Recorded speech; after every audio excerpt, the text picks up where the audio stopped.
Ya, baik. Selamat malam untuk kita semua. Perkenalkan, nama saya Ferdinand Gurtes Tubares, kelas Sosiologi semester 7 dengan NIM 1803030028. Saya akan mereview buku 6 ini yang berjudul tentang penyelidikan kuantitatif kritis eksperimental. Baik, di slide yang pertama ini menceritakan tentang mendemonstrasikan bagaimana penulis pertama, Travis, menggunakan kerangka materialisasi dan posthumanis baru untuk melakukan studi empiris yang diinformasikan secara filosofis tentang identitas birasial atau hitam putih. Dalam studinya, Travis mengambil kerangka filosofis materialisme dan posthumanisme, misalnya Fox dan Andres di tahun 2015, untuk mengkritik dan mengembangkan pemikiran tentang metode kualitatif humanis yang untuk memungkinkan penjelasan baru tentang identitas birasial yang berbeda dari penelitian sebelumnya. Sebagian besar penelitian kualitatif dan kuantitatif tentang birasialisme sehingga saat ini mengasumsikan rasa diri birasial yang terpadu dan stabil.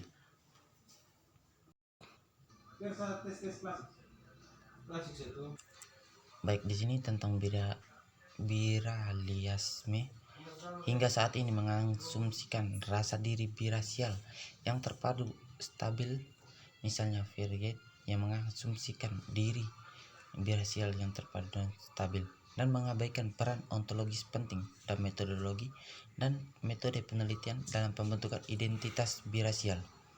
Baik, slide yang kedua.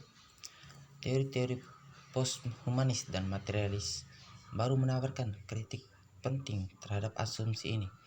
Dengan memanfaatkannya, kami berusaha memahami serangkaian kemungkinan yang berbeda untuk identitas ini dalam penelitian psikologis. Untuk tujuan ini, kami menggunakan teori realisme agenial menurut Rujuk untuk memberikan kerangka teoritis yang dapat digunakan untuk yang pertama, untuk memandang birasialitas sebagai multiplicitas dalam penampilan identitas. Yang kedua, menguji materialitas dari pengalaman partisipan dan penelitian. Yang ketiga, menjelaskan cara-cara di mana hasil terjerat dengan mereka diproduksi. Tujuan studi Travis adalah untuk menguji pembicaraan identitas dan penampilan subjek atau identitas dari 5 individu birasial hitam putih yang selama wawancara dilakukan semi terstruktur dan melalui kuesioner psikologis.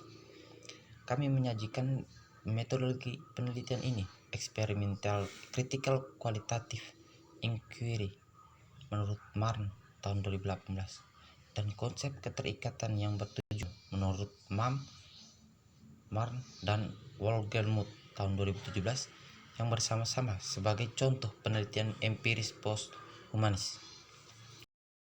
Yang ketiga, di sini bab yang kedua, post-humanis realisme agenal dan penelitian pasca kualitatif. Baik, studi birasial Travis dan teori kami tentang ACKI dan keterjeratan yang bertujuan yang didasarkan pada posthumanisme dan materialisasime baru. Posthumanisme bukanlah kerangka kerja terpadu dan telah diistilahkan dengan beragam istilah pasca representasi menurut McClure 2013, empiris baru menurut Clock 2009, pasca konstruksionisme menurut Leake tahun 2010, materialisme feminis menurut Rosik tahun 2013, giliran ontologis menurut Santo Pierre 2013. Di antara label lainnya, penulis yang ingin menulis dalam nada yang sama tetapi mendahului penamaan objek, penamaan proyek-proyek misalnya Moll, Deleuze, secara retrospektif dimasukkan dalam tradisi ini. Sejauh mana masing-masing istilah ini menggambarkan tradisi yang sama tidak pasti karena masing-masing proyek komponen teori jaringan aktor lotor, realisasi agen Brecht, materialisme, Vibram, Bennett menggunakan metode, teori, dan tujuan individu mereka sendiri. Baik, slide yang ke-6. Sementara itu, komparabilitas teoritis dari proyek-proyek ini masih dalam perdebatan. Semua orientasi ini sama-sama berusaha untuk mendemonstrasikan subjek manusia sebagai agen tunggal dan mempromosikan peran material dan dalam analisis dunia sosial. Untuk bab ini mengambil istilah posthumanisme dan materialisme yang baru untuk menggambarkan kerangka teoritis saat ini dan yang akan datang untuk memfasilitasi komunikasi sambil mengakui dalam melakukannya. Baik, kita percepat saja kawan-kawan. Ini ayat yang ke-7. Tradisi humanis memusatkan agensi pada individu dan memberdayakan kepercayaan pada diri manusia sebagai entitas yang masih ada dan terus-menerus mengintegritasikan dengan seperangkat karakteristik statis seperti jenis kelamin, kelas, ras, orientasi seksual. Itu menurut Letter tahun 1999 di halaman 5. Agensi dalam penelitian humanis dipandang sebagai karakteristik bawaan dari subjek esensial disengaja atau bebas yang memungkinkannya bertindak di dunia. Ini mengarah pada implikasi bahwa seseorang individu dengan agensinya adalah aktor sukarela yang membuat pilihan yang diinginkan daripada ditentukan. Lanjut di slide yang ke-8. Posthumanisme dan kerangka materialis baru, misalnya Fox dan Elred tahun 2015, menyerang metode tradisionalis ini dan kepercayaan mereka yang diterima begitu saja pada diri manusia yang ada, stabil dan relatif menurut Jackson dan Mize tahun 2012. Namun, dalam beberapa tahun terakhir, tantangan teoritis dan filosofis terhadap humanisme ini berbalik pada penyelidikan kualitatif itu sendiri, dan sebagian mendemonstrasikan metode dan metodologi kualitatif tradisional. Misalnya, menurut Koro Longenberg tahun 2016, para sarjana mengambil posthumanisme untuk secara bersama mempermasalahkan baik hasil penelitian humanis maupun sarana yang menghasilkan hasil tersebut dengan metode dan metodologi kualitatif. Penyelidikan pasca kualitatif yang dihasilkan untuk mengambil tantangan ini dan untuk menanyakan apa yang datang setelah penelitian kualitatif serta untuk membawa agensi materialitas menjadi bantuan yang tajam. Slide yang ke-9. Jika posthumanisme adalah penolakan terhadap diri manusia yang stabil, universal dan selalu terintegrasi, maka metode penelitian yang ada, misalnya wawancara kualitatif tradisional, mungkin saja tidak cukup untuk menjelaskan subjek posthumanisme.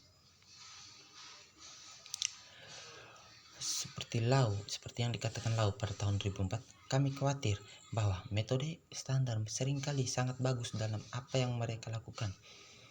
Mereka sangat tidak cocok untuk mempelajari hal-hal yang fana, yang tidak terbatas dan yang tidak teratur. Tentu saja, tatan posthumanisme tentang identitas dan subjek, topik studi birasial yang dijelaskan dengan baik dengan kata-kata yang fana, tidak terbatas dan tidak teratur.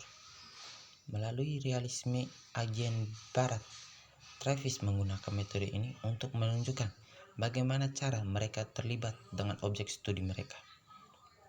Slide yang ke-10. Ini bab kedua. Penelitian gender dalam pendidikan lingkungan. Menerapkan teori dan metode penelitian feminis di banyak bidang penelitian pendidikan bukanlah hal yang baru. Terlepas dari referensi yang jelas dalam bidang pendidikan lingkungan dan masalah penelitian pendidikan lingkungan, hidup pendekatan gender, dan juga feminis yang tidak bermasalah yang jarang terjadi. Itu menurut Koch tahun 1999. Namun, ketika diterapkan, ada pengakuan yang memungkinkan atas ketidakhadiran perempuan dari diskusi yang membingkai lapangan dan dampak krisis lingkungan, seperti perubahan iklim yang terjadi pada kehidupan perempuan. Baik, kita persingkat saja. Analisis ekofeminis muncul dari persimpangan penelitian feminis dan berbagai gerakan untuk keadilan sosial dan kesehatan lingkungan. Eksplorasi yang mengungkapkan penindasan yang terkait dengan gender, ekologi, ras, spesies, dan bangsa. Ekologi seperti itu akan memerlukan hubungan gender yang baru antara perempuan dan laki-laki dan juga antara manusia dan alam.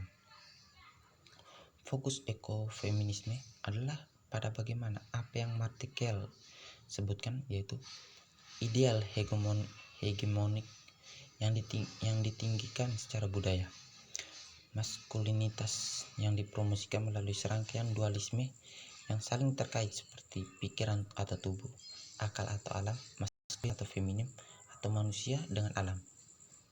Baik, slide yang ke-12. Baik, yang ini yang slide yang terakhir. Di slide terakhir ini, baik ekofeminisme maupun feminisme material baru yang menggeserkan penekanan dari manusia sebagai pusat dan mengusulkan bahwa segala macam hal tubuh, objek, dan benda memiliki agensi dalam konfederasi pembuatan makna.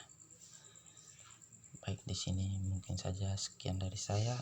Saya ucapkan terima kasih dan mungkin kawan-kawan yang lain juga bisa membacanya di review bab buku ke-6. Baik, sekian dari saya. Terima kasih.